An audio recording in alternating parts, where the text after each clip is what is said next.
Il a assez mangé de bonne soupe, ainsi que les députés et les ministres. Le peuple souffre. Qu'est-ce que tu fais avec 800 balles par mois? Tu payes l'eau, le gaz, l'électricité. Tu fais zabi, disent les Arabes.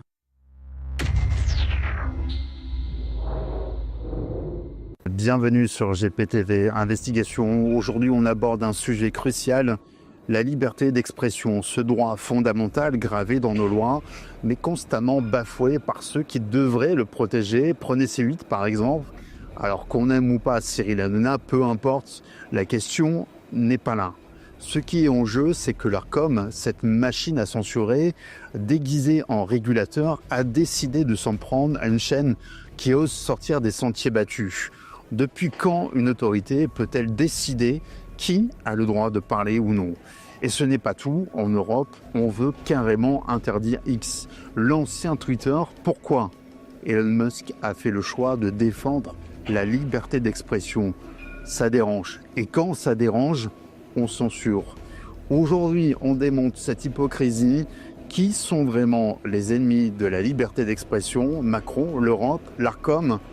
Vous êtes bien sur GPTV Investigation. Installez-vous confortablement. Allez, c'est parti.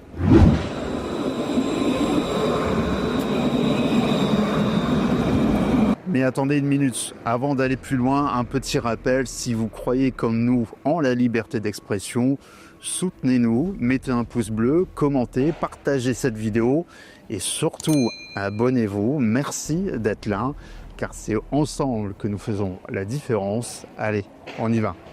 Bonjour monsieur, il y a 67% des Français qui estiment que la liberté d'expression est menacée. Qu'est-ce que vous en pensez? Est-ce que vous êtes d'accord avec eux? Je dirais qu'on est dans une société où on peut justement tout dire, où chacun peut s'exprimer. Et ça se voit notamment à travers les réseaux sociaux. Je veux dire, chacun, par son propre prisme, s'exprime. Et je pense qu'on la sent menacée parce que, moi j'ai une théorie, c'est que à travers les réseaux sociaux, c'est un algorithme. Si vous voulez, on est dans un canal de pensée et finalement ça rétrécit le champ de perspective des gens. Et je pense que c'est notamment dû à ça. On peut penser que justement que la liberté se réduit. Alors j'en pense qu'elle est menacée, qu'elle n'est pas spécialement menacée pour tout le monde, mais ça dépend vraiment de l'idée en question. Si par exemple on parle de choses assez risquées sur les incitations à la haine, les incitations, l'apologie du mal, etc. en général, là oui, je pense que c'est légitime de remettre en question un minimum ce genre de liberté d'expression. Et le fait, au fait, d'avoir une liberté totale, ça peut à la fois être positif comme négatif, ça peut en fait inciter les dérives de pensée, etc. en général, et essayer de modifier l'opinion publique.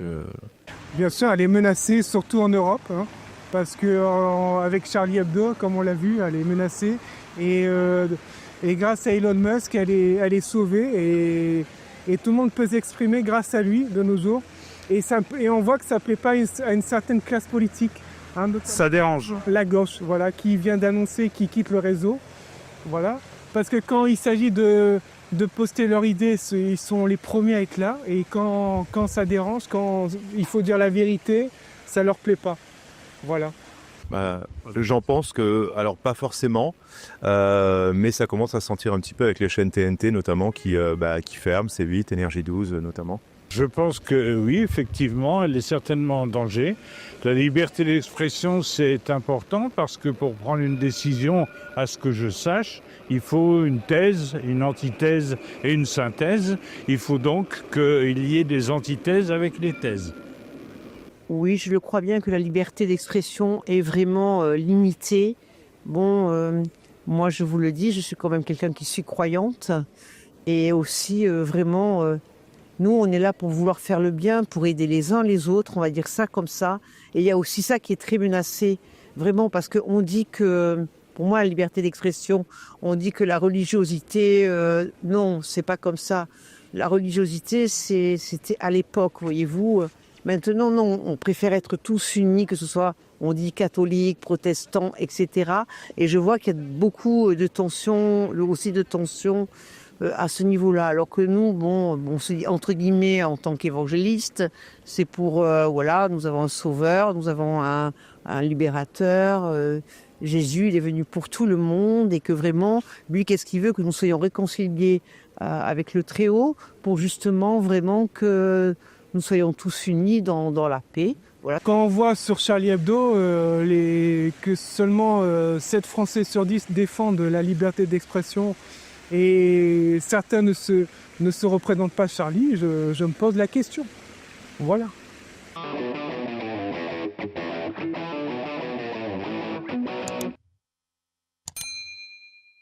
Bonjour monsieur, il y a 67% des Français qui estiment que la liberté d'expression est menacée. Qu'est-ce que vous en pensez?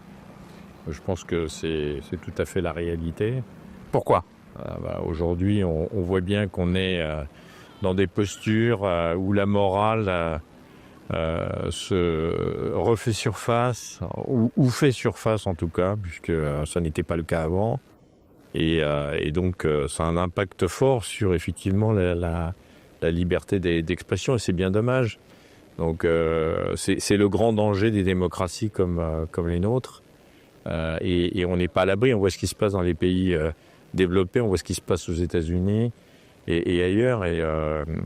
Et aujourd'hui, on a tendance à stigmatiser les uns les autres, les populations, et puis à mettre de la morale un peu partout. Voilà. J'ai envie de dire oui et non. J'ai envie de dire on peut faire passer un message tout en se faisant comprendre. Même j'ai envie de dire par des simples regards, des simples choses, tout simplement. Donc voilà, on vit dans une époque différente, certes, un petit peu, notamment depuis la crise Covid, où ça a impacté vraiment beaucoup les Français, tout ça. Possiblement. J'ai pas un avis tranché sur la chose. Possiblement que c'est menacé ou que c'est menaçant. De là à pouvoir l'affirmer, j'irai peut-être pas jusque-là. Alors commençons par le cœur du problème, la France. Pays des droits de l'homme est en train de devenir le pays des droits sous conditions. Prenez Macron et son gouvernement, ils aiment parler de liberté, mais leur définition, c'est la liberté de se taire. Regardez ce qui se passe avec C8. Cette chaîne donnait la parole à des gens qu'on n'entend jamais ailleurs. Et qu'est-ce qui arrive? L'Arcom intervient pour la sanctionner, la réduire au silence. Parce qu'en Macronie, si vous ne suivez pas le script, vous êtes coupé. Et en Europe, ce n'est pas mieux. Ils veulent carrément interdire X, l'ancien Twitter. Pourquoi? Elon Musk a osé créer un espace où chacun peut s'exprimer librement, sans filtre. Et ça, pour les élites, c'est insupportable. Un réseau où vous pouvez parler sans peur, c'est un réseau qu'ils ne peuvent pas contrôler. Et soyons clairs, ce n'est pas une question de sécurité ou de lutte contre la désinformation. Non, c'est une question de pouvoir. Ils veulent contrôler ce que vous lisez, ce que vous dites et ce que vous pensez. Parce qu'un peuple qui parle librement, c'est un peuple qu'ils ne peuvent plus manipuler.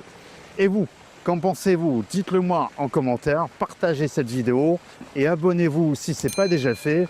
Votre avis est essentiel. Allez, c'est reparti.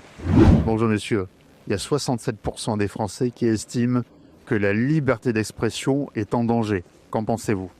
Léo Ferré disait ni Dieu ni maître. Jean-Pierre Bruno dit avec Dieu sans maître. Macron, faut qu'il dégage avec un référendum. Il a assez mangé de bonnes soupes, ainsi que les députés et les ministres. Le peuple souffre. Qu'est-ce que tu fais avec 800 balles par mois? Tu payes l'eau, le gaz, l'électricité. Tu fais zabi, disent les Arabes. Je pleure pour ça, monsieur. Il y a eu pas mal de censure quand même sur les réseaux sociaux. De quel type? Que ce soit Facebook. Par exemple, on va prendre l'exemple du Covid. Il y a eu pas mal de censure. Dès qu'on avait un avis différent de la version officielle, on était directement censuré. Alors, pour moi, il y a toujours tout et son contraire. Et c'est le problème. Et de mon point de vue, moi qui ne suis pas expert et qui ne suis pas du domaine de la médecine ni de la science, c'est très difficile pour moi j'ai pas le choix que de croire un spécialiste en fait. Moi, un docteur qui a bac plus 7, je peux pas faire autre chose que de le croire. Parce que je suis pas du tout de ce domaine-là, vous voyez. Et après, savoir le vrai du faux, et il y a tellement d'informations. C'est ça aussi, il y a une pluralité d'informations, de médias, qui fait qu'on est bombardé à chaque fois d'informations qui est vraie ou pas vraie, mais après tout, qu'est-ce que j'en sais à ce niveau-là, j'entends par là du Covid, au niveau de mon niveau de connaissance et de compétences dans le domaine, je ne peux pas affirmer quoi que ce soit. Et c'est ça qui est très difficile, de se forger un propre avis. Il faut vraiment aller chercher, etc. Ce que je fais, pas forcément dans tous les domaines. Et il y a tellement de choses qui ne vont pas, et tellement de domaines qu'on ne peut pas s'intéresser à tout non plus. Je pense qu'il y a eu de la censure en tout temps, en tout lieu, en toute époque, en toute civilisation. Que c'est pas ça qui va forcément peser dans la balance au final, j'ai l'impression. Ouais, pour moi, c'est un truc qui est inhérent à la collectivité. Le fait de vouloir faire taire des gens et puis le fait de vouloir réussir à dire des trucs dans un certain cadre. Je pense d'une part, on le vit tous dans notre quotidien, à petite échelle, donc on peut facilement s'imaginer qu'à grande échelle, ça a normalement lieu aussi dans les forces et les dynamiques agissantes.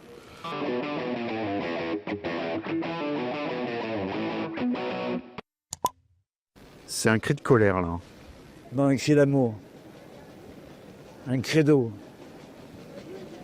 Après 40 ans de péché, je suis de nouveau croyant. Je suis chrétien bouddhiste. Chrétien et bouddhiste, tu parles japonais, man? Daimoku Gonzon. Namyo Rengekyo, Namyo Rengekyo, Namyo Rengekyo. Arigato pour la caméra.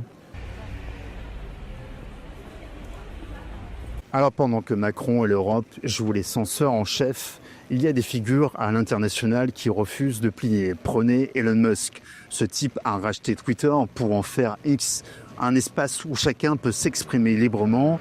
Et qu'est-ce qu'il récolte? Des menaces, des attaques et même des appels à interdire la plateforme en Europe. Pourquoi? Parce qu'un réseau libre où tout le monde peut parler, c'est un cauchemar pour les élites. Et Trump, lui, revient en force avec une promesse simple: défendre la liberté d'expression à tout prix. Et là, c'est panique générale. Parce qu'un peuple qui peut dire ce qu'il pense, c'est un peuple qu'on ne peut plus manipuler.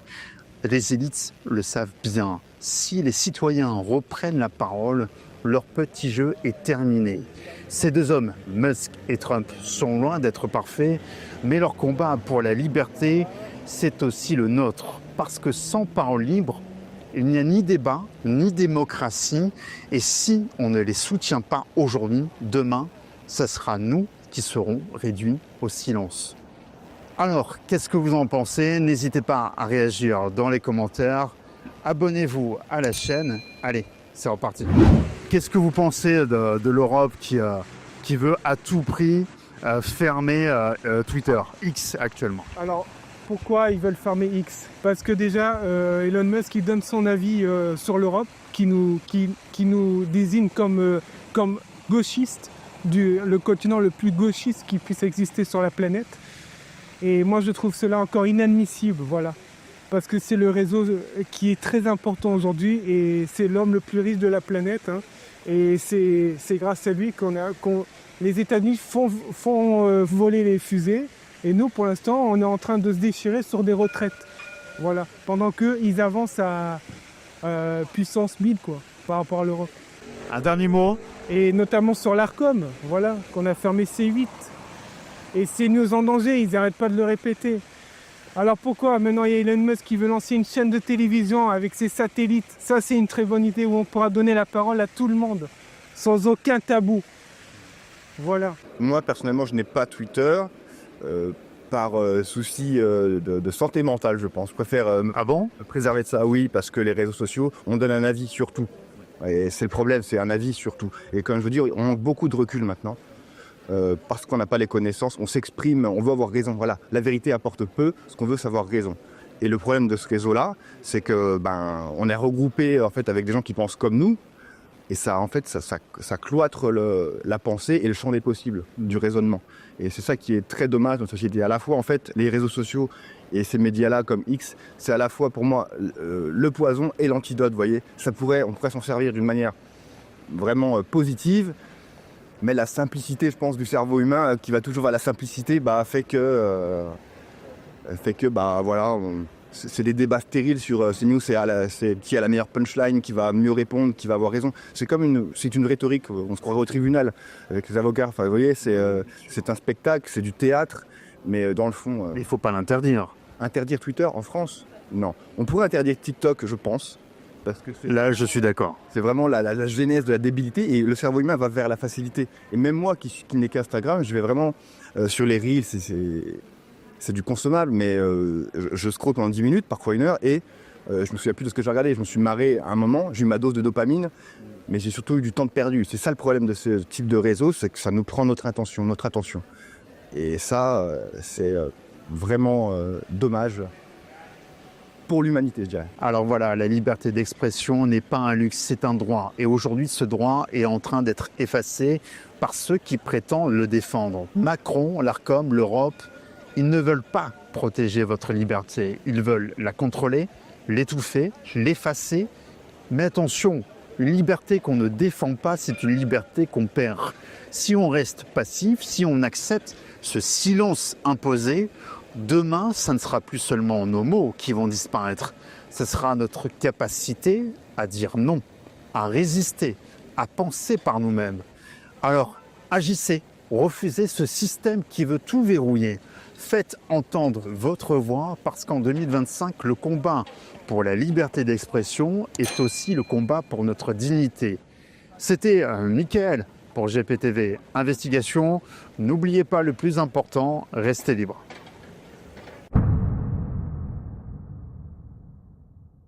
S'ils veulent un responsable, il est devant vous. Qu'ils viennent le chercher. Chez GP, nous aussi on assume nos positions politiquement incorrectes. D'ailleurs, toutes les informations les plus sulfureuses sur les sujets clés de la politique et de l'économie sont dans notre revue mensuelle, avec bien sûr toutes nos stratégies financières pour lutter contre ce système. Vivez l'expérience inédite d'une lecture dissidente.